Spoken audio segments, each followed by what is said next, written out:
So, there is a new AI model called MetaCLIP that's making a big difference in the way we train language and image systems together. I think it's one of the best models I've come across lately, and I'm excited to tell you more about it. So, what exactly is MetaCLIP? Why is it significant, and what are its capabilities? Let's find out. All right. Let's start by discussing what language-image pre-training is. This method helps a model learn using pairs of images and their descriptions. By studying both pictures and words, the model gets a better grasp of the world, which helps it with tasks that need both visual and language abilities. For instance, such a model can create descriptions for new pictures or sort images using language-based questions. One notable model in this area is CLIP, developed by OpenAI in 2021. CLIP, which stands for Contrastive Language Image Pre-Training, has been a big deal in computer vision. It uses a massive collection of 400 million image-text pairs from the internet. CLIP can categorize images into different groups just by knowing the category names. It's capable of zero-shot learning, meaning it can recognize things it hasn't seen during training. For example, if CLIP sees a picture of a raccoon and needs to choose between a dog, a cat, or a raccoon, it can correctly identify it as a raccoon, even if it hasn't seen one before during training. This sounds impressive, but CLIP isn't without issues. One major concern is the lack of clarity and accessibility of CLIP's data.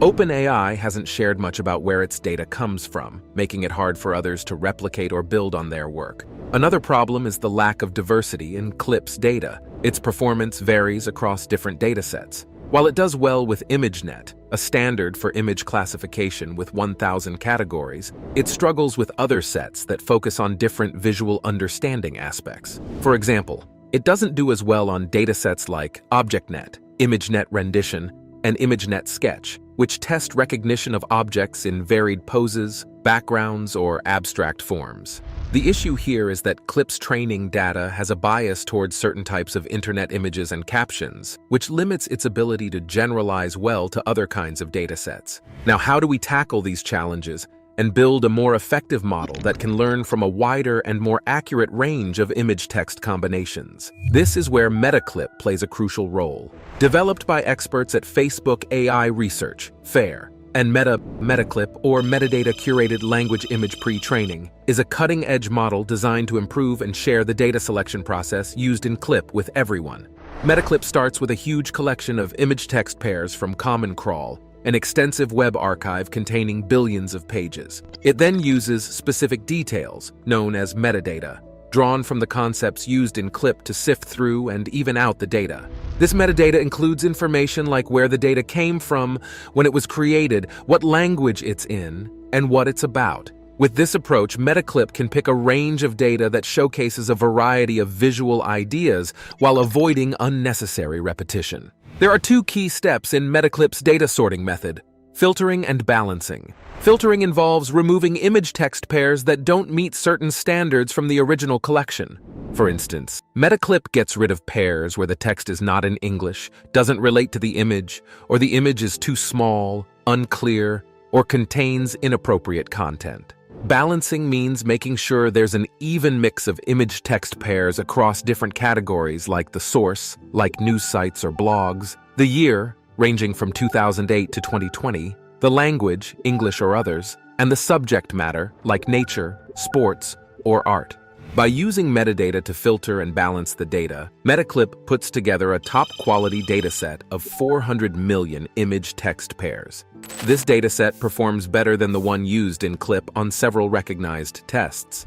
In a specific test called Zero-Shot ImageNet Classification, MetaCLIP reaches a 70.8% success rate, which is higher than CLIP's 68.3% using a VITB model. VITB models are a kind of framework that employs transformers, complex neural networks that handle series of data like text or images. When expanded to 1 billion data points while keeping the training resources the same, its success rate goes up to 72.4%. What's more, MetaCLIP maintains its strong performance across different model sizes, like with the VTH model, which is a bigger, more powerful version of VITB, reaching an 80.5% success rate without any extra tricks. MetaCLIP also proves to be more reliable and versatile than CLIP and other datasets that test various aspects of understanding visuals, such as ObjectNet, ImageNet Rendition, and ImageNet Sketch. All right, let's break this down to make it easier to understand. What does MetaCLIP offer that Clip doesn't? The main thing is that MetaCLIP is better at understanding and dealing with complicated tasks that involve both pictures and words. This is because it has been trained with a wider and more varied set of images and corresponding text. For instance, MetaCLIP is really good at coming up with precise and relevant descriptions for new images or sorting images based on complex or subtle questions. It can also handle tough situations, like pictures that are blurry, blocked in some parts, or artistically altered. Plus, MetaCLIP works with a broader range of languages and types of content, including texts that are not in English and material from social media platforms. MetaCLIP is very useful in many areas that need both picture and language handling abilities. It's great for creating AI systems that are more effective in a lot of different image-related tasks. These include searching for images, retrieving them, writing captions for them, generating new images, editing them, combining them, translating, summarizing, labeling, as well as forensic analysis, authenticating, verifying, and so on. Now, MetaCLIP is a strong tool for preparing images and language together, and is really helpful for researchers. They've shared the way they gather data and how they spread out their training data on the internet, and anyone can get to this information. This is useful for people who want to train their own models or do their own research. The data from MetaCLIP is easier to understand and use than the data from Clip, and it's better for a variety of tasks because it's more varied and represents different things. But MetaCLIP does have its problems and challenges. Like any model that learns from a lot of data from the internet, MetaCLIP's data might be biased or have some mistakes. It might show cultural or social biases from the internet content it learns from.